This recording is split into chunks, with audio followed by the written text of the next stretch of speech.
And now chapter 19 of the Madhya Lila, Lord Sri Chaitanya Mahaprabhu instructs Srila Rupa Goswami. Shri Krishna Chaitanya Prabhu Nityananda Shri Advaita Gadadhar Shivasati Gaur Bhakta.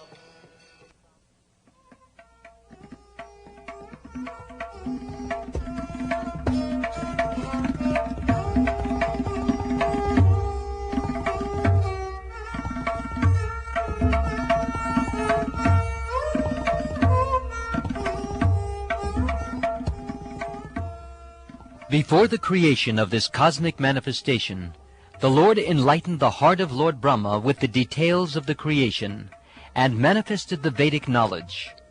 In exactly the same way, the Lord, being anxious to revive the Vrindavan pastimes of Lord Krishna, impregnated the heart of Rupa Goswami with spiritual potency. By this potency, Srila Rupa Goswami could revive the activities of Krishna in Vrindavan, activities almost lost to memory. In this way he spread Krishna consciousness throughout the world. All glories to Lord Sri Chaitanya Mahaprabhu. All glories to Lord Nityananda. All glories to Advaita Chandra. And all glories to the devotees of the Lord.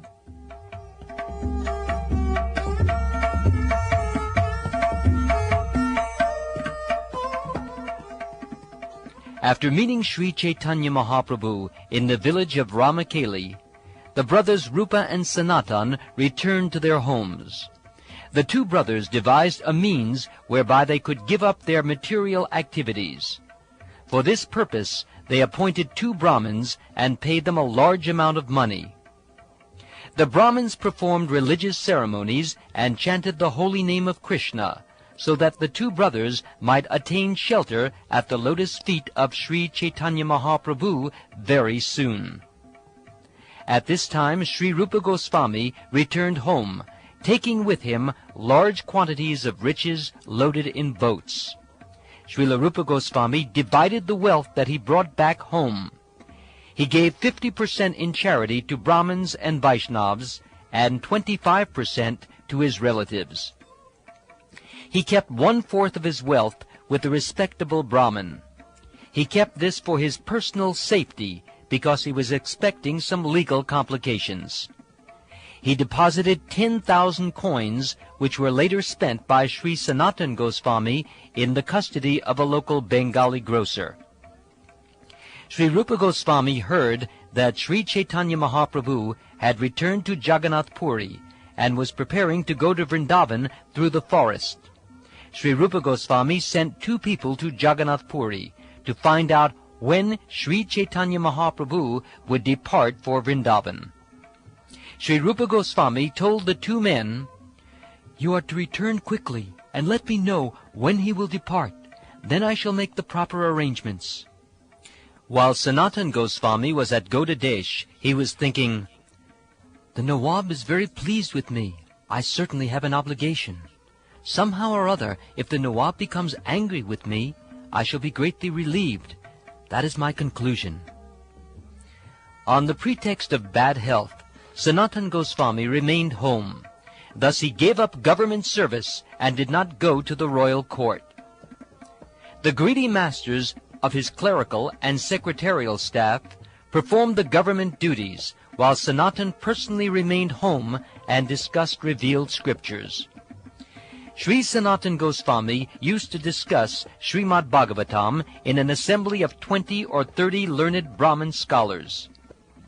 While Sanatan Goswami was studying Srimad Bhagavatam in the assembly of learned Brahmins, one day the Nawab of Bengal and another person suddenly appeared.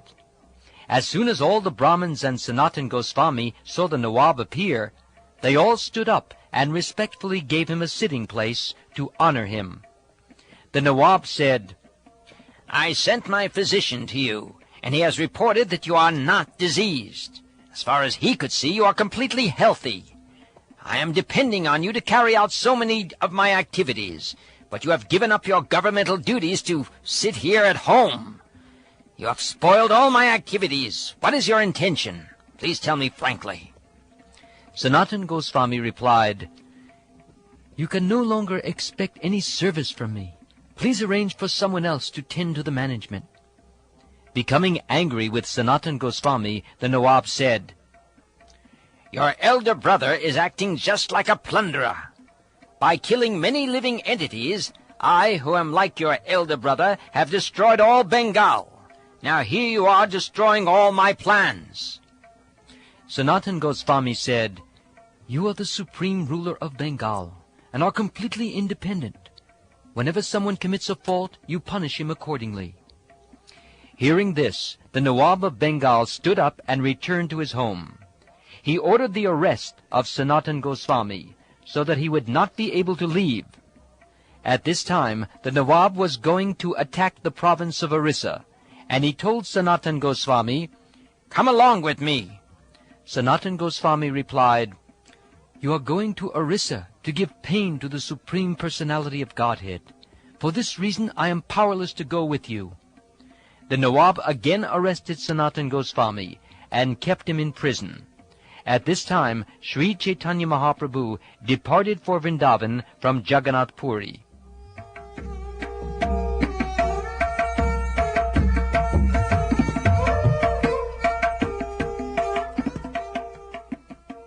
The two persons who went to Jagannath Puri to inquire about the Lord's departure returned and informed Rupa Goswami that the Lord had already departed for Vrindavan. Upon receiving this message from his two messengers, Rupa Goswami immediately wrote a letter to Sanatan Goswami, saying that Sri Chaitanya Mahaprabhu had departed for Vrindavan. In his letter to Sanatan Goswami, Srila Rupa Goswami wrote, "We two brothers are starting out to go see Sri Chaitanya Mahaprabhu. You must also somehow or other get released and come meet us." Rupa Goswami further informed Srila Sanatan Goswami, "I have left a deposit of 10,000 coins with the grocer. Use that money to get out of prison. Somehow or other get yourself released and come to Vrindavan." After writing this, the two brothers, Rupa Goswami and Anupam, went to see Sri Chaitanya Mahaprabhu. Rupa Goswami's younger brother was a great devotee, whose actual name was Sri Vallabha, but he was given the name Anupam Malik. Sri Rupa Goswami and Anupam Malik went to Prayag, and they were very pleased to hear news that Sri Chaitanya Mahaprabhu was there. At Prayag, Sri Chaitanya Mahaprabhu went to see the temple of Bindu Madhava, and many hundreds of thousands of people followed him just to meet him. Some of the people following the Lord were crying, some were laughing, some dancing, and some chanting. Indeed, some of them were rolling on the ground, exclaiming, "Krishna! Krishna!" Prayag is located at the confluence of two rivers, the Ganges and the Yamuna. Although these rivers were not able to flood Prayag with water, Sri Chaitanya Mahaprabhu inundated the whole area with waves of ecstatic love for Krishna. Seeing the great crowd, the two brothers remained standing in a secluded place. They could see that Sri Chaitanya Mahaprabhu was ecstatic to see Lord Bindu Madhava. The Lord was loudly chanting the holy name of Hari. Dancing in ecstatic love and raising his arms, he asked everyone to chant, "Hari! Hari!" Everyone was astounded to see the greatness of Sri Chaitanya Mahaprabhu. Indeed, I cannot properly describe the pastimes of the Lord at Prayag.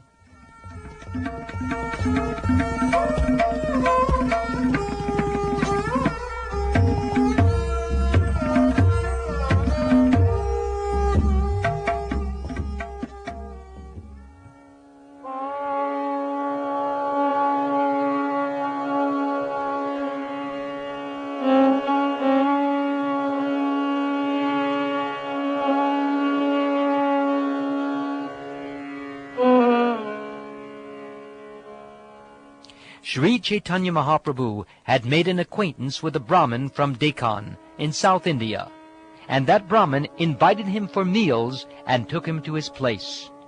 While Sri Chaitanya Mahaprabhu was sitting in a solitary place in the home of the Deccan Brahmin, Rupa Goswami and Sri Vallabha, or Anupa Malik, came to meet him.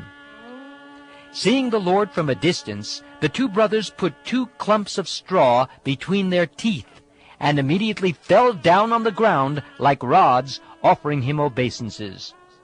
Both brothers were overwhelmed with ecstatic emotion, and reciting various Sanskrit verses, they stood up and fell down again and again. Sri Chaitanya Mahaprabhu was very pleased to see Srila Rupa Goswami, and he told him, "Stand up, stand up! My dear Rupa, come here!" Sri Chaitanya Mahaprabhu then said, "It is not possible to describe Krishna's mercy, for he has delivered you both from the well of material enjoyment. As Krishna himself says, even though a person is a very learned scholar of the Sanskrit Vedic literatures, he is not accepted as my devotee unless he is pure in devotional service.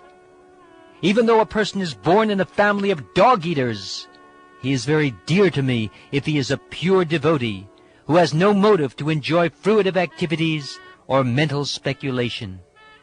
Indeed, all respect should be given to him, and whatever he offers should be accepted. Such devotees are as worshipable as I am." After reciting this verse, Sri Chaitanya Mahaprabhu embraced both brothers, and out of his causeless mercy he placed his feet on their heads. After receiving the Lord's causeless mercy, the brothers folded their hands, and in great humility offered the following prayers to the Lord. "O most munificent incarnation, you are Krishna himself appearing as Sri Krishna Chaitanya Mahaprabhu. You have assumed the golden color of Srimati Radharani, and you are widely distributing pure love of Krishna. We offer our respectful obeisances unto you. We offer our respectful obeisances unto that merciful Supreme Personality of Godhead, who has converted all 3 worlds, which were maddened by ignorance, and saved them from their diseased condition by making them mad with the nectar from the treasure house of love of God. Let us take full shelter of that Personality of Godhead, Sri Krishna Chaitanya, whose activities are just wonderful." After this, Sri Chaitanya Mahaprabhu sat them down by his side and asked them, "What news do you have of Sanatan?" Rupa Goswami replied, "Sanatan has now been arrested by the government of Hussain Shah. If you kindly save him, he can be liberated from that entanglement." Sri Chaitanya Mahaprabhu immediately replied, "Sanatan has already been released from his confinement, and he will very soon meet with me."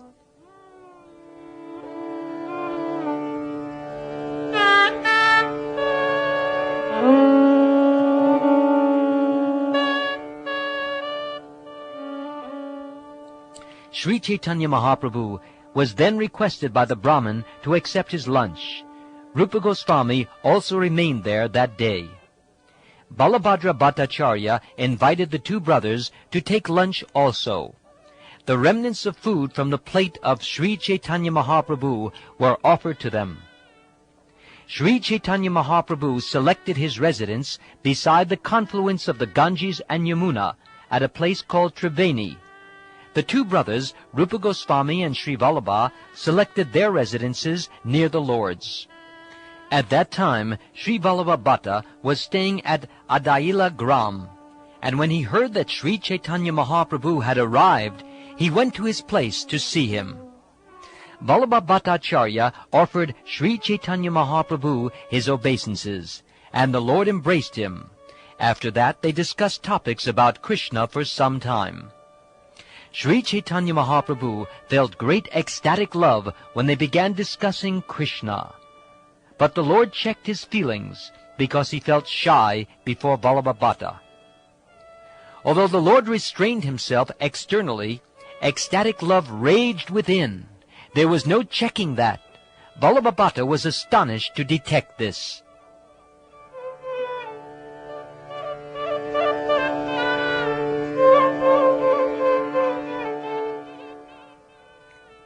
Thereafter, Vallabha Bhatta invited Sri Chaitanya Mahaprabhu for lunch, and the Lord introduced the brothers, Rupa and Vallabha, to him. From a distance, the brothers Rupa Goswami and Sri Vallabha fell on the ground and offered obeisances to Vallabhabhatta with great humility. When Vallabhabhattacharya walked toward them, they ran away to a more distant place. Rupa Goswami said, "I am untouchable and most sinful. Please do not touch me." Vallabhabhattacharya was very surprised at this. Sri Chaitanya Mahaprabhu, however, was very pleased, and he therefore spoke to him this description of Rupa Goswami. Sri Chaitanya Mahaprabhu said, "Don't touch him, for he belongs to a very low caste. You are a follower of Vedic principles, and are a well-experienced performer of many sacrifices. You also belong to the aristocracy." Hearing the holy name constantly vibrated by the two brothers, Vallabhabhattacharya could understand the hints of Sri Chaitanya Mahaprabhu. Vallabhabhattacharya admitted, "Since these two are constantly chanting the holy name of Krishna, how can they be untouchable? On the contrary, they are most exalted." Vallabhabhattacharya then recited the following verse from the Srimad Bhagavatam. "My dear Lord, one who always keeps your holy name on his tongue becomes greater than an initiated Brahmin. Although he may be born in a family of dog-eaters, he may therefore, by material calculation, be the lowest among men. He is still glorious. This is the wonderful effect of chanting the holy name of the Lord. It is therefore concluded that one who chants the holy name of the Lord should be understood to have performed all kinds of austerities and great sacrifices mentioned in the Vedas. He has already taken his bath in all the holy places of pilgrimage. He has studied all the Vedas, and he is actually an Aryan." Sri Chaitanya Mahaprabhu was very pleased to hear Vallabhabhatta quoting from Shastra about the position of a devotee. The Lord praised him personally, and, feeling ecstatic love of Godhead, began to quote many verses from Shastra. Sri Chaitanya Mahaprabhu said, "A person who has the pure characteristics of a Brahmin due to devotional service, which is like a blazing fire burning to ashes all the sinful reactions of past lives, is certainly saved from the consequences of sinful acts, such as taking birth in a lower family. Even though he may be born in a family of dog-eaters, he is recognized by learned scholars. However, although a person may be a learned scholar in Vedic knowledge, he is not recognized if he is an atheist. For a person devoid of devotional service, birth in a great family or nation, knowledge of revealed scripture, performance of austerities and penance, and chanting of Vedic mantras are all like ornaments on a dead body. Such ornaments simply serve the concocted pleasures of the general populace." When he saw the Lord's ecstatic love, Vallabhabhattacharya was certainly very astonished. He was also astonished by the Lord's knowledge of the essence of devotional service, as well as by his personal beauty and influence. Vallabhabhattacharya then put Sri Chaitanya Mahaprabhu and his associates aboard a boat and took them to his own place to offer them lunch. While crossing the river Yamuna, Sri Chaitanya Mahaprabhu saw the glossy black water and was immediately bewildered with ecstatic love. Indeed, as soon as Sri Chaitanya Mahaprabhu saw the river Yamuna, he immediately made a great sound and jumped into the water. Everyone was filled with fear and trembling to see this. They all hastily grabbed Sri Chaitanya Mahaprabhu and pulled him out of the water. Once on the boat's platform, the Lord began to dance. Due to the Lord's heavy weight, the boat began to tilt. It began filling up with water and was on the verge of sinking. Sri Chaitanya Mahaprabhu tried to restrain himself as far as possible before Vallabhabhattacharya. But although he tried to keep calm, his ecstatic love could not be checked. Seeing the circumstances, Sri Chaitanya Mahaprabhu finally became calm, so that the boat was able to reach the shore of Adaila and land there. Fearing for the Lord's welfare, Vallabhabhattacharya stayed in his association. After arranging for the Lord's bath, he took him to his own house.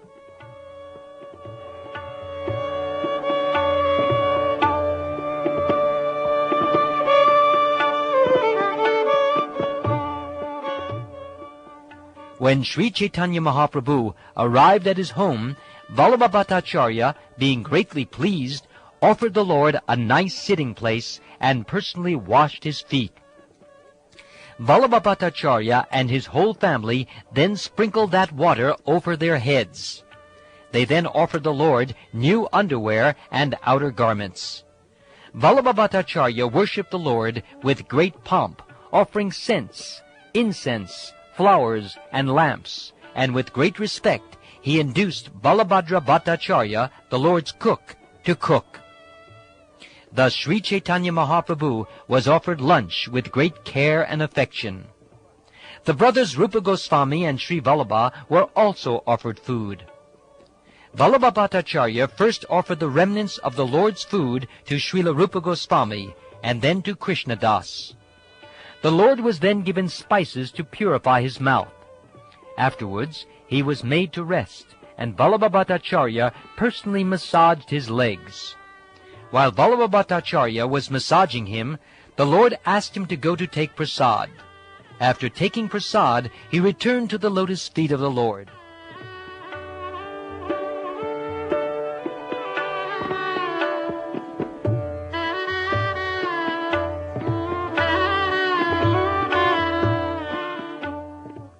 At that time, there arrived Raghupati Upadhyaya, who belonged to the Tiruhita district.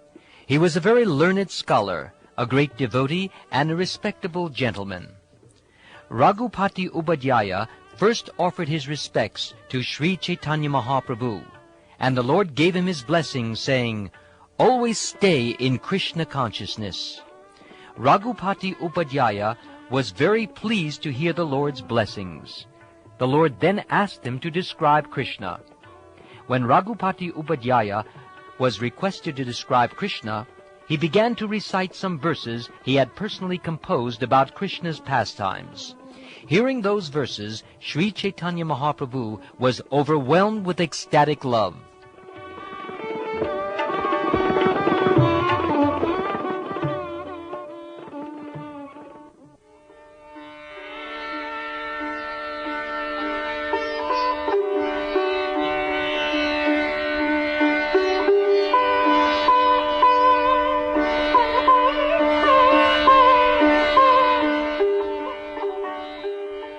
Raghupati Upadhyaya recited, "Those who are afraid of material existence worship Vedic literature.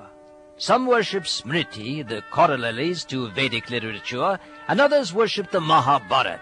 As far as I am concerned, I worship Maharaj Nanda, the father of Krishna, in whose courtyard the Supreme Personality of Godhead, the Absolute Truth, is playing."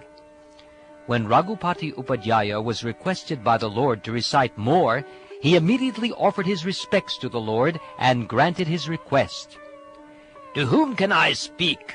Who will believe me when I say that Krishna, the Supreme Personality of Godhead, is hunting the gopis in the bushes by the banks of the river Yamuna? In this way, the Lord demonstrates his pastimes." Sri Chaitanya Mahaprabhu requested Raghupati Upadhyaya to continue speaking about the pastimes of Sri Krishna. Thus the Lord was absorbed in ecstatic love, and his mind and body slackened. When Raghupati Upadhyaya saw Sri Chaitanya Mahaprabhu's ecstatic symptoms, he decided that the Lord was not a human being, but Krishna himself.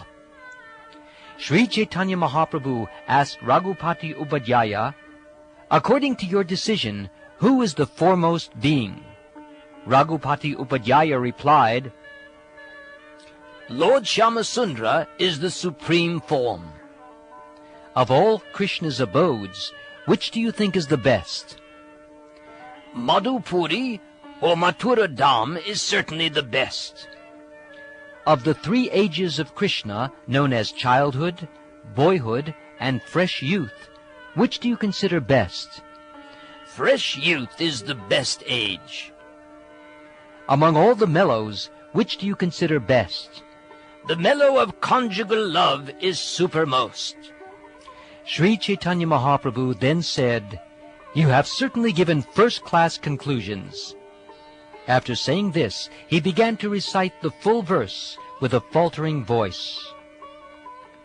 The form of Shyamasundra is the supreme form. The city of Mathura is the supreme abode. Lord Krishna's fresh youth should always be meditated upon, and the mellow of conjugal love is the supreme mellow. Sri Chaitanya Mahaprabhu then embraced Raghupati Upadhyaya in ecstatic love. Raghupati Upadhyaya was also overwhelmed by love, and he began to dance. Vallabha Bhattacharya was struck with wonder to see Sri Chaitanya Mahaprabhu and Raghupati Upadhyaya dance. He even brought forward his 2 sons and made them fall down at the Lord's lotus feet.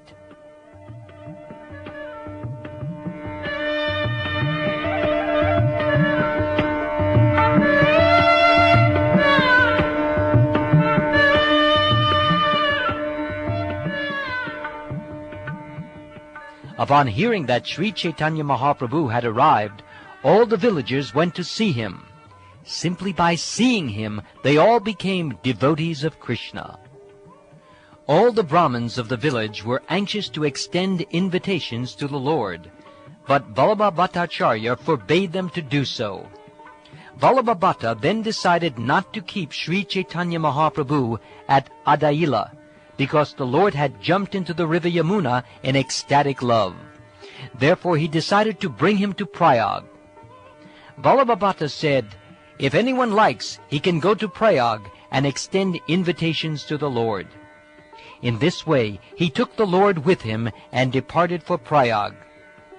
Vallabha Bhattacharya avoided the river Yamuna. Putting the Lord on a boat in the river Ganges, he went with him to Prayag. Due to the great crowds in Prayag, Sri Chaitanya Mahaprabhu went to a place called Dashashvamedha Ghat. It was there that the Lord instructed Sri Rupa Goswami and empowered him in the philosophy of devotional service. Sri Chaitanya Mahaprabhu taught Srila Rupa Goswami the ultimate limit of the truth about Lord Krishna, and the truth about devotional service, and the truth about transcendental mellows, consummating in conjugal love between Radha and Krishna. Finally, he told Rupa Goswami about the ultimate conclusions of Srimad Bhagavatam. Sri Chaitanya Mahaprabhu taught Rupa Goswami all the conclusions he had heard from Ramananda Rai, and duly empowered him so that he could understand them. By entering the heart of Rupa Goswami, Sri Chaitanya Mahaprabhu empowered him to ascertain properly the conclusions of all truths. He made him an experienced devotee whose decisions correctly agreed with the verdicts of the disciplic succession. Thus Sri Rupa Goswami was personally empowered by Sri Chaitanya Mahaprabhu. In his book Chaitanya Chandrodaya, Kavi Karnapur, the son of Shivananda Sen, has elaborately described the meeting between Sri Rupa Goswami and Sri Chaitanya Mahaprabhu. In the course of time, the transcendental news of Krishna's pastimes in Vrindavan was almost lost. To enunciate explicitly those transcendental pastimes, Sri Chaitanya Mahaprabhu at Prayag empowered Srila Rupa Goswami and Sanatan Goswami with the nectar of his mercy to carry out this work in Vrindavan. From the very beginning, Srila Rupa Goswami was deeply attracted by the transcendental qualities of Sri Chaitanya Mahaprabhu. Thus he was permanently relieved from family life. Srila Rupa Goswami and his younger brother, Vallabha, were blessed by Sri Chaitanya Mahaprabhu. Although the Lord was transcendently situated in his transcendental eternal form, at Prayag he told Rupa Goswami about the transcendental ecstatic love of Krishna. The Lord then embraced him very fondly and bestowed all his mercy upon him. Indeed, Srila Rupa Goswami, whose dear friend was Swarup Damodar, was the exact replica of Sri Chaitanya Mahaprabhu, and he was very, very dear to the Lord. Being the embodiment of Sri Chaitanya Mahaprabhu's ecstatic love, Rupa Goswami was naturally very beautiful. He very carefully followed the principles enunciated by the Lord, and he was a competent person to explain properly the pastimes of Lord Krishna. Sri Chaitanya Mahaprabhu expanded his mercy to Srila Rupa Goswami, just so he could render service by writing transcendental literatures. The characteristics of Srila Rupa Goswami have thus been described in various places by the poet Kavi Karnapur. An account has also been given of how Sri Chaitanya Mahaprabhu bestowed his causeless mercy upon Srila Rupa Goswami and Srila Sanatan Goswami. Srila Rupa Goswami and Sanatan Goswami were the objects of love and honor for all the great stalwart devotees of Sri Chaitanya Mahaprabhu.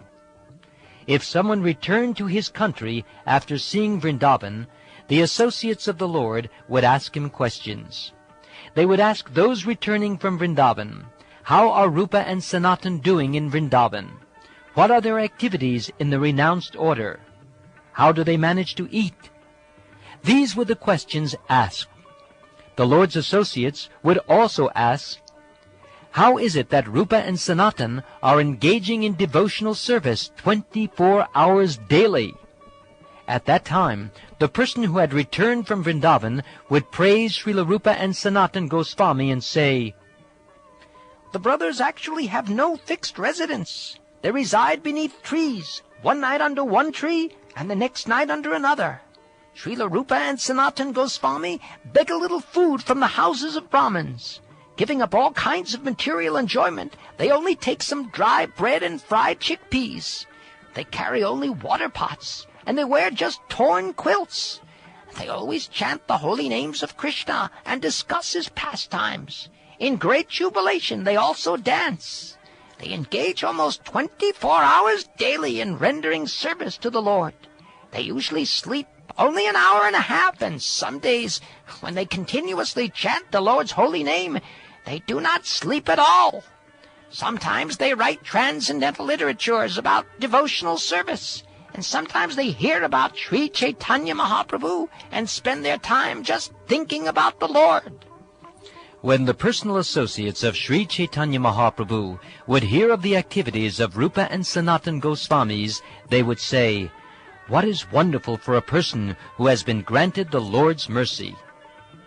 Srila Rupa Goswami has personally spoken about the mercy of Sri Chaitanya Mahaprabhu in his auspicious introduction to his book, Bhakti Rasamrita Sindhu. He said, "Although I am the lowest of men and have no knowledge, the inspiration to write transcendental literatures about devotional service has been mercifully bestowed upon me.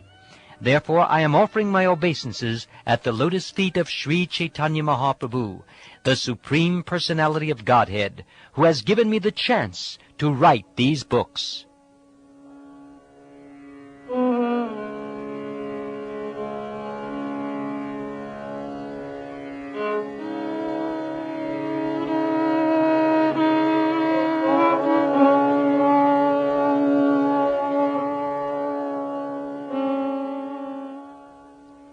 For 10 days, Sri Chaitanya Mahaprabhu stayed at Prayag and instructed Rupa Goswami, empowering him with the necessary potency.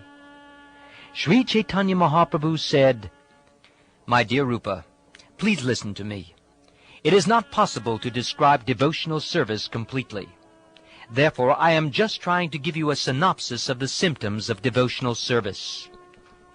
The ocean of the transcendental mellow of devotional service is so big that no one can estimate its length and breadth. However, just to help you taste it, I am describing but one drop. In this universe, there are limitless living entities in 8,400,000 species, and all are wandering within this universe. The length and breadth of the living entity is described as 1/10,000th part of the tip of a hair. This is the original, subtle nature of the living entity.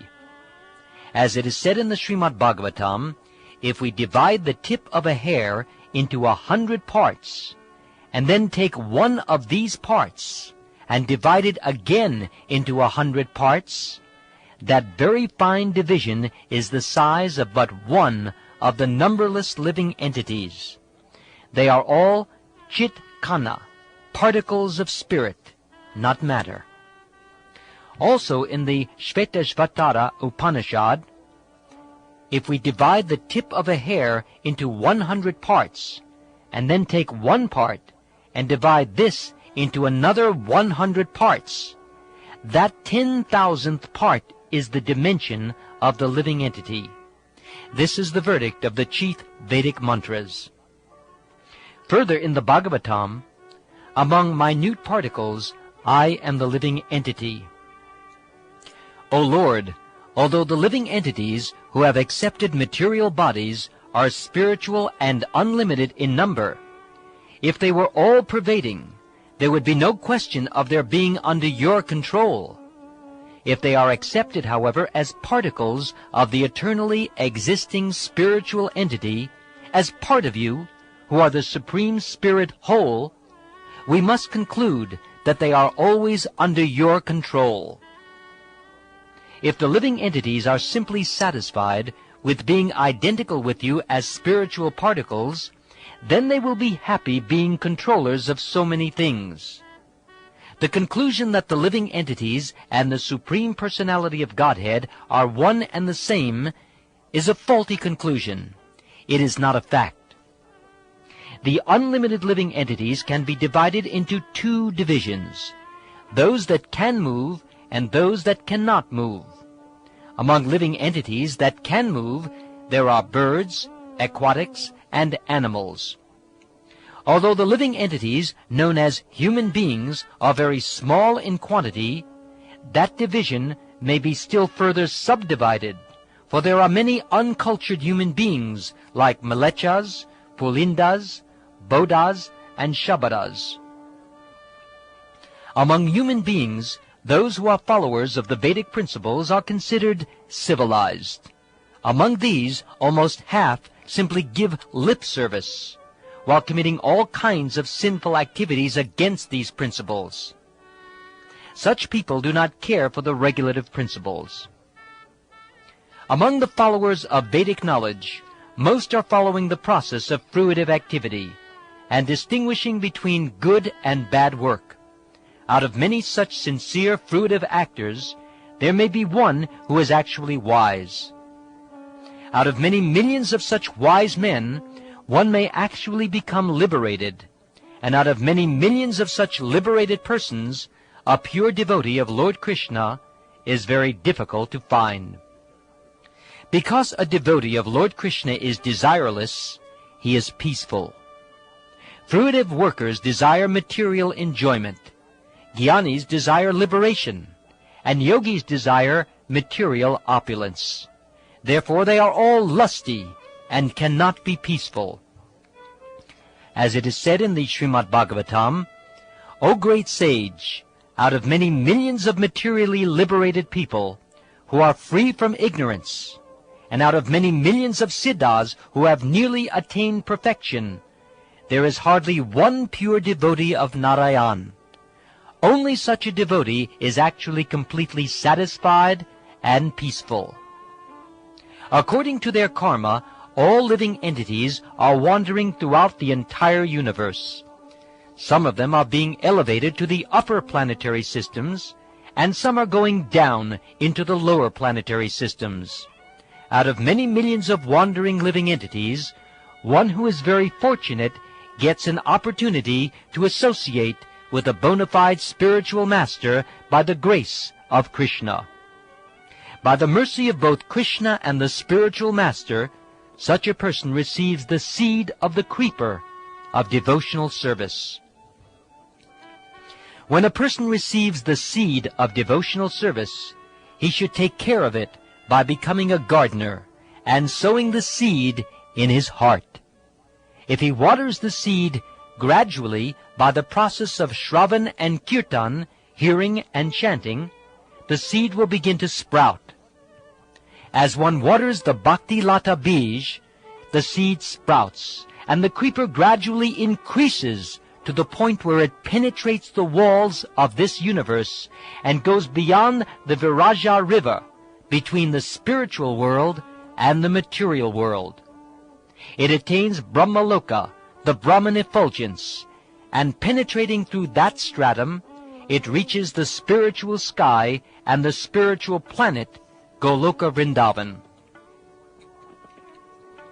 Being situated in one's heart and being watered by Shravan Kirtan, the bhakti kripa grows more and more. In this way, it attains the shelter of the desire tree of the lotus feet of Krishna, who is eternally situated in the planet known as Goloka Vrindavan, in the topmost region of the spiritual sky. The creeper greatly expands in the Goloka Vrindavan planet, and there it produces the fruit of love for Krishna. Although remaining in the material world, the gardener regularly sprinkles the creeper with the water of hearing and chanting. If the devotee commits an offense at the feet of a Vaishnav while cultivating the creeper of devotional service in the material world, his offense is compared to a mad elephant that uproots the creeper and breaks it. In this way, the leaves of the creeper are dried up. The gardener must defend the creeper by fencing it all around, so that the powerful elephant of offenses may not enter. Sometimes unwanted creepers, such as the creepers of desires for material enjoyment and liberation from the material world, grow, along with the creeper of devotional service. The varieties of such unwanted creepers are unlimited. Some unnecessary creepers growing with the bhakti creeper are the creepers of behavior unacceptable for those trying to attain perfection, such as diplomatic behavior, animal killing, mundane profiteering, mundane adoration, and mundane importance. All these are unwanted creepers.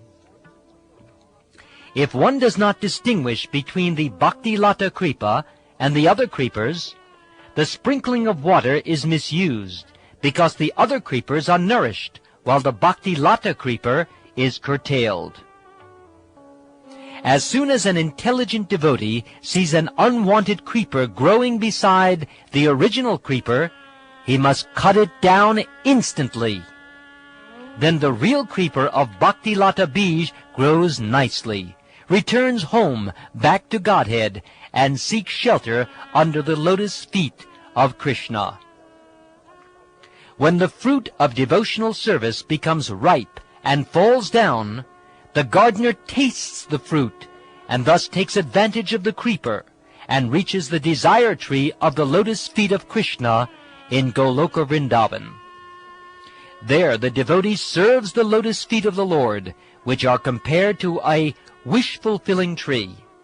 With great bliss, he tastes the juice of the fruit of love and becomes eternally happy.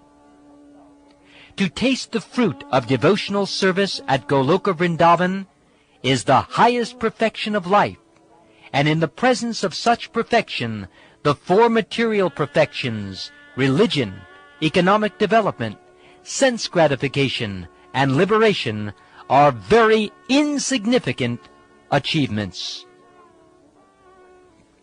As long as there is not the slightest fragrance of pure love of Krishna, which is the perfected medicinal herb for controlling Lord Krishna within the heart, the opulences of material perfection, known as the siddhis, the Brahminical perfections, the trance of the yogis, and the monistic bliss of Brahman, all seem wonderful for men.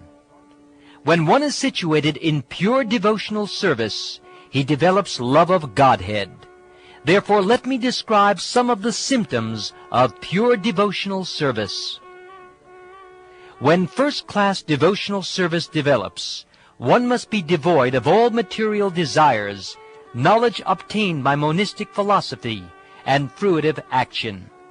The devotee must constantly serve Krishna favorably as Krishna desires. A pure devotee must not cherish any other desire than to serve Krishna. He should not offer worship to the demigods or to mundane personalities. He should not cultivate artificial knowledge which is devoid of Krishna consciousness, and he should not engage himself in anything other than Krishna-conscious activities. One must engage all one's purified senses in the service of the Lord. This is the favorable execution of Krishna-conscious activities. These activities are called Shuddha Bhakti, pure devotional service. If one renders such pure devotional service, he develops his original love for Krishna in due course of time. In Vedic literatures like the Pancharatras and Srimad Bhagavatam, these symptoms are described. Bhakti, or devotional service, means engaging all our senses in the service of the Lord, the Supreme Personality of Godhead, the Master of all the senses. When the spirit soul renders service unto the Supreme, there are two side effects. One is freed from all material designations, and simply by being employed in the service of the Lord, one's senses are purified. As the Lord says in the Srimad Bhagavatam, just as the celestial waters of the Ganges flow unobstructed into the ocean, so when my devotees simply hear of me, their minds come to me. I reside in the hearts of all.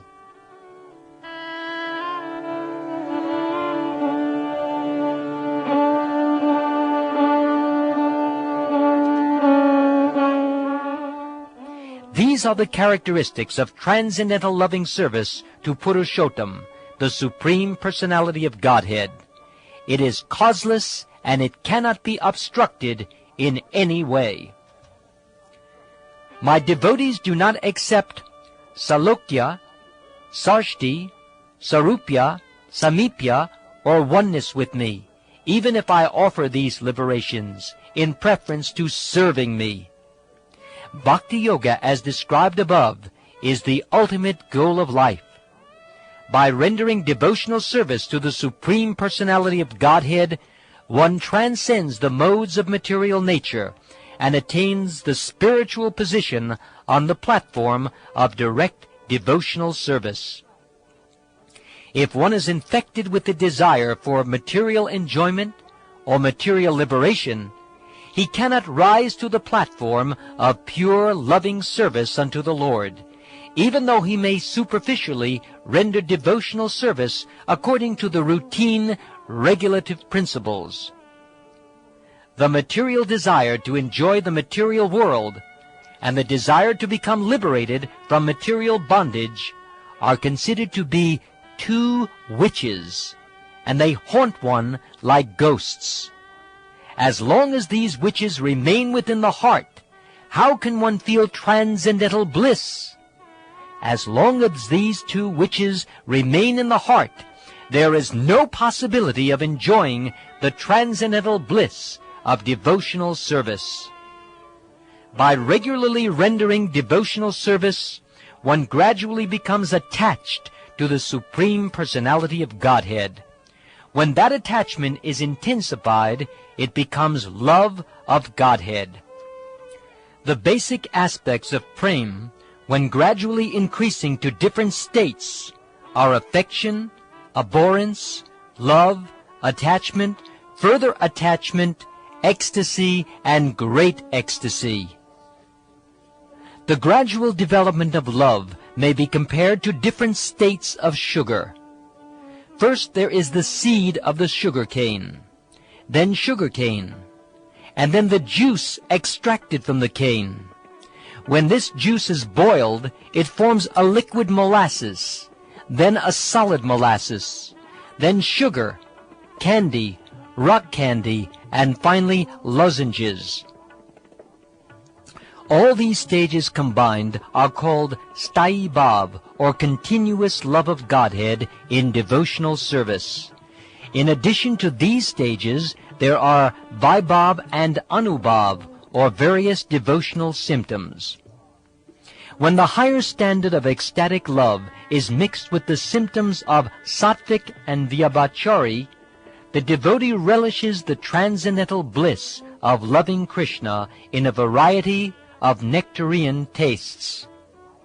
These tastes are like a combination of yogurt, sugar candy, ghee, black pepper, and camphor, and are as palatable as sweet nectar.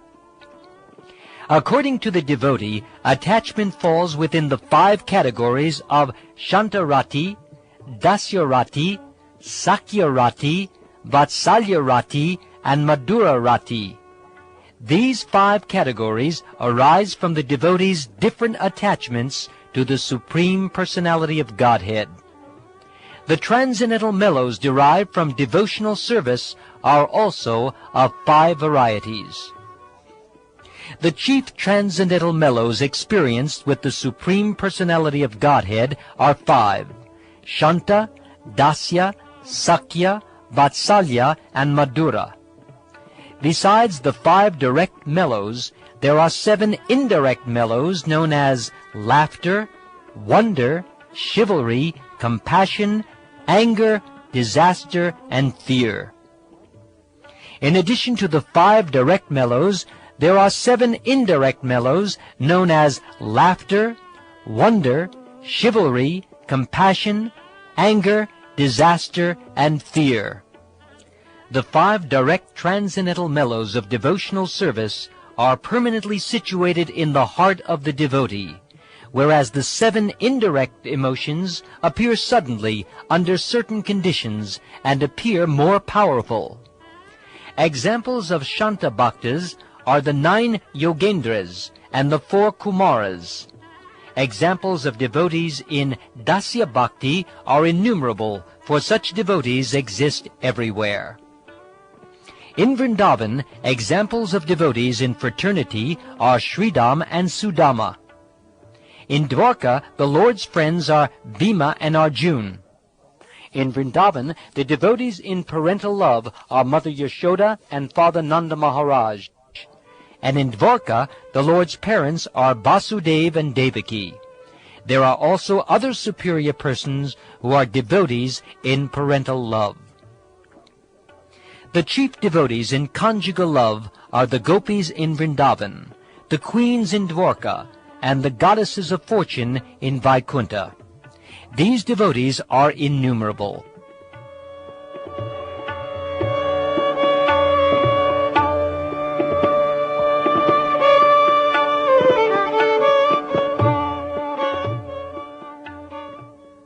Attachment for Krishna is divided into 2 categories. One is attachment with awe and reverence, and the other is pure attachment without reverence. Pure attachment without reverence is found in Goloka Vrindavan. Attachment in which awe and reverence are prominent is found in the 2 cities, Mathura and Dwarka, and in Vaikuntha. When opulence is very prominent, love of Godhead is somewhat crippled. According to Kevala devotion, however, even though the devotee sees the unlimited potency of Krishna, he considers himself equal with him. On the transcendental platform of neutrality and service, sometimes the opulence of the Lord is prominent. However, in the transcendental mellows of fraternal, paternal, and conjugal love, the opulence is minimized. When Krishna offered prayers at the lotus feet of his mother and father, Vasudeva and Devaki, they both felt awe, reverence, and fear due to knowledge of his opulences. When Devaki and Vasudeva understood that their 2 sons, Krishna and Balaram, who had paid obeisances to them, were the Supreme Personality of Godhead, well, they became fearful and did not embrace them. When Krishna manifested his universal form, Arjuna became reverent and fearful, and he begged forgiveness for his past impudence toward Krishna as a friend. He said, "I have in the past addressed you as, O Krishna, O Yadava, O my friend, without knowing your glories. Please forgive whatever I have done in madness or in love. I have dishonored you many times while we were relaxing, lying on the same bed or eating together, sometimes alone and sometimes in front of many friends. Oh, please excuse me for all my offenses." Although Krishna was joking with Queen Rukmini, she was thinking that he was going to give up her company, and she was therefore shocked. While Krishna was joking with Rukmini in Dwarka, she was full of distress, fear, and lamentation.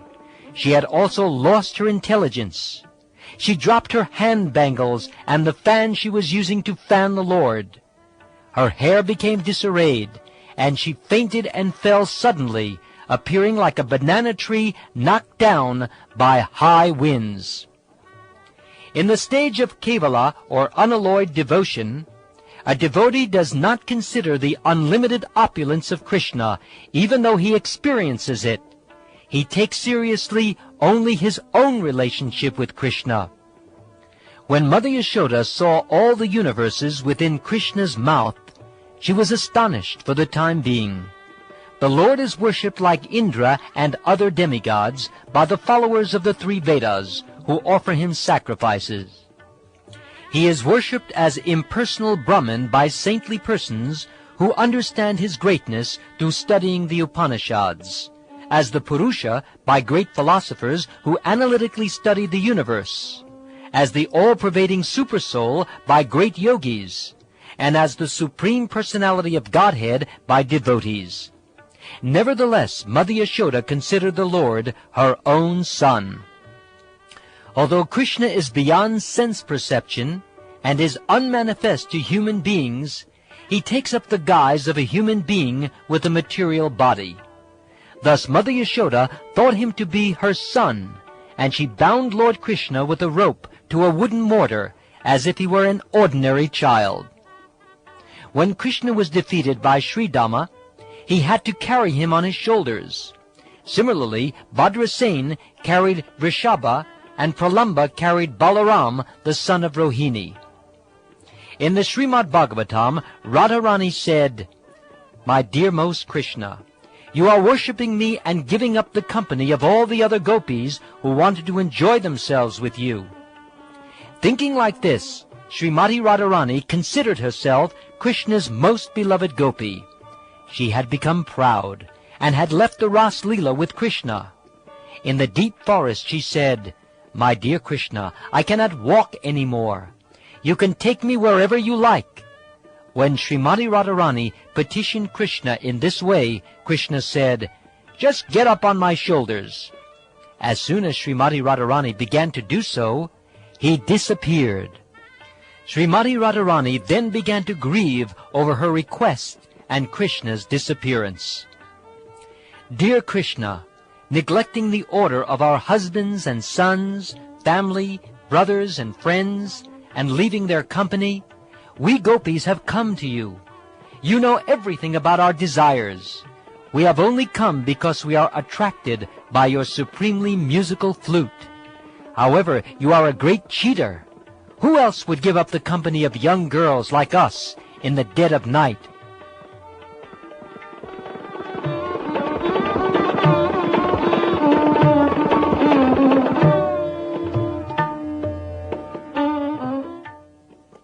When one is fully attached to Krishna's lotus feet, one attains the shamatha stage. The word shamatha is derived from the word sham.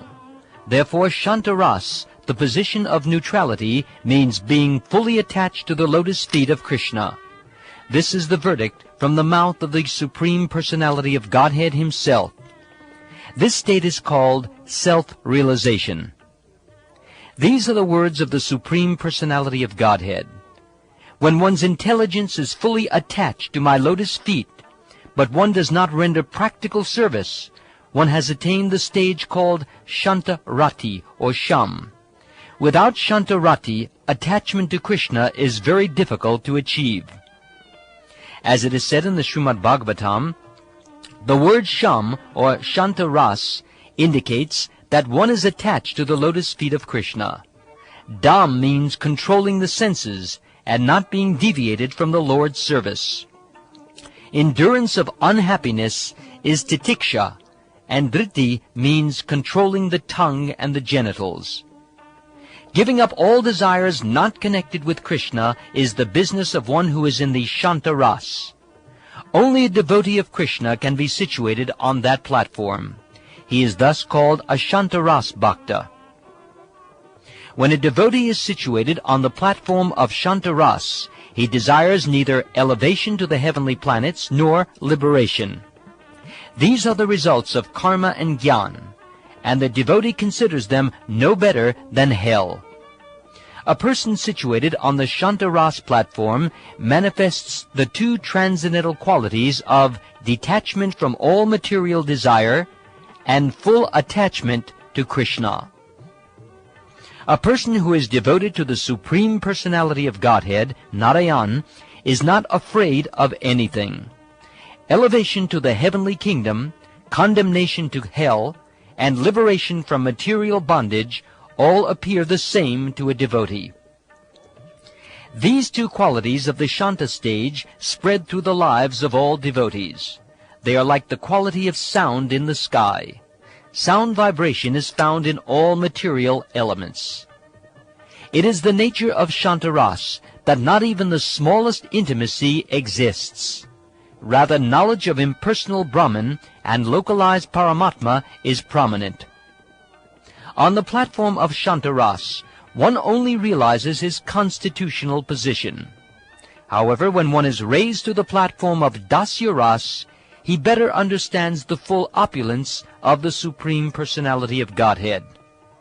On the Dasyaras platform, knowledge of the Supreme Personality of Godhead is revealed with awe and veneration.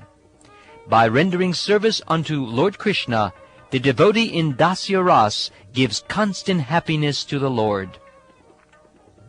The qualities of Shantaras are also present in Dasyaras, but service is added. Thus the Dasyaras platform contains the qualities of both Shantaras and Dasyaras. The qualities of Shantaras and the service of Dasyaras are both present on the platform of Sakyaras. On the platform of fraternity, the qualities of Dasyaras are mixed with the confidence of fraternity instead of awe and veneration. On the Sakyaras platform, the devotee sometimes offers the Lord service, and sometimes makes Krishna serve him in exchange. In their mock fighting, the cowherd boys would sometimes climb on Krishna's shoulders, and sometimes they would make Krishna climb on their shoulders. Since the platform of fraternity is predominated by confidential service, awe and veneration are absent. Therefore, Sakyaras is characterized by three qualities. On the platform of Sakyaras, the Supreme Personality of Godhead is obliged to the devotees who are intimate with Krishna and think themselves equal to him. On the platform of parental love, the qualities of Shantaras, Dasyaras, and Sakyaras are transformed into a form of service called maintenance. The essence of fraternal love is intimacy, devoid of the formality and veneration found in the Dasyaras. Due to a greater sense of intimacy, the devotee functioning in paternal love chastises and rebukes the Lord in an ordinary way. On the platform of paternal love, the devotee considers himself the Lord's maintainer. Thus the Lord is the object of maintenance, like a son, and therefore this mellow is full of the four qualities of Shantaras, Dasyaras, fraternity, and parental love. This is more transcendental nectar. The exchange of spiritual happiness between Krishna and his devotees, in which Krishna is controlled by his devotee, is compared to an ocean of nectar, in which the devotee and Krishna plunge. This is the verdict of learned scholars who appreciate Krishna's opulence. It is said in the Padma Purana, "Again let me offer my respectful obeisances unto the Supreme Personality of Godhead.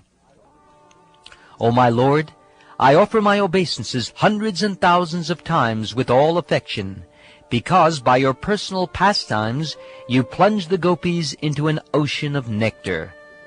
Appreciating your opulence, devotees generally declare that you are always subjugated by their feelings."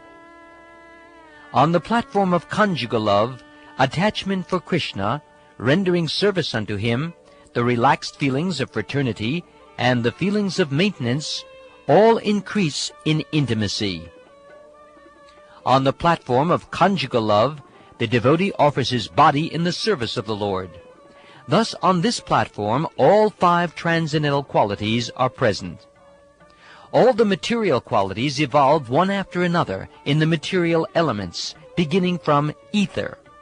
By gradual evolution, first 1 quality develops, then 2 qualities develop, then 3 and 4, until all 5 qualities are found in earth. Similarly, on the platform of conjugal love, all the feelings of the devotees are amalgamated. The intensified taste is certainly wonderful. Sri Chaitanya Mahaprabhu then concluded, "I have simply given a general survey describing the mellows of devotional service. You can consider how to adjust and expand this. When one thinks of Krishna constantly, love for him is manifest within the heart. Even though one may be ignorant, one can reach the shore of the ocean of transcendental love by Krishna's mercy." After saying this, Sri Chaitanya Mahaprabhu embraced Srila Rupa Goswami. The Lord then decided to go to the city of Benares.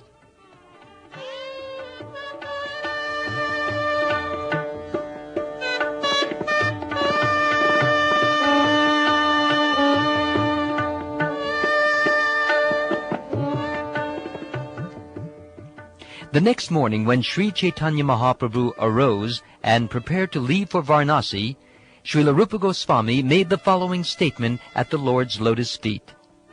"If you give me permission, I shall go with your Lordship. It is not possible for me to tolerate the waves of separation." Sri Chaitanya Mahaprabhu replied, "Your duty is to carry out my order. You have come near Vrindavan, now you should go there. Later you can go from Vrindavan to Jagannath Puri through Bengal. There you will meet me again." After embracing Rupa Goswami, Sri Chaitanya Mahaprabhu got into a boat. Rupa Goswami fainted and fell down on the spot. The Brahmin from Deccan took Rupa Goswami to his home, and thereafter the 2 brothers departed for Vrindavan.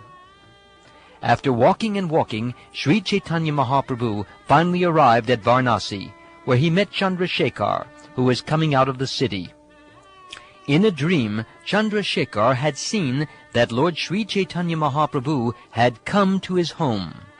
Therefore, in the morning, Chandrasekhar went outside the city to receive the Lord.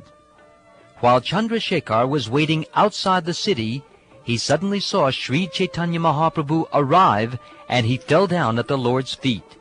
Being very happy, he took the Lord to his home. Tapan Mishra also heard the news of the Lord's arrival in Varanasi, and he went to Chandrasekhar's house to meet him.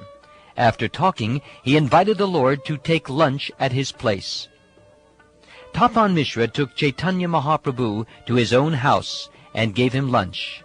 Chandrasekhar invited Balabhadra Bhattacharya to take lunch at his home. After offering lunch to Sri Chaitanya Mahaprabhu, Tapan Mishra begged a favor from the Lord and requested him to reward him mercy. Tapan Mishra said, "As long as your lordship stays in Varanasi, please do not accept an invitation from anyone but me." It was well known to Sri Chaitanya Mahaprabhu that he would remain there only for 5 or 7 days. He would not accept any invitation that involved Mayavadi sannyasis.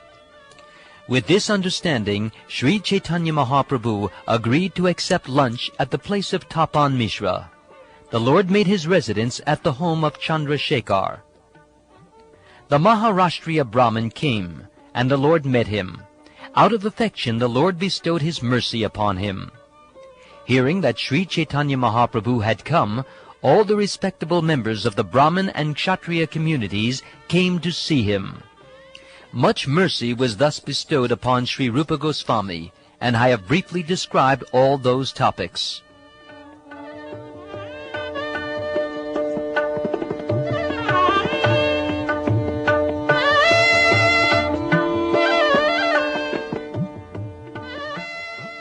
Whoever hears this narration with faith and love certainly develops love of God at the lotus feet of Sri Chaitanya Mahaprabhu. Praying at the lotus feet of Sri Rupa and Sri Raghunath, always desiring their mercy, I, Krishnadas, narrate Sri Chaitanya Charitamrita following in their footsteps. Shri Advaita Gadadhar Shivasadi Gaur Bhakta Vrinda.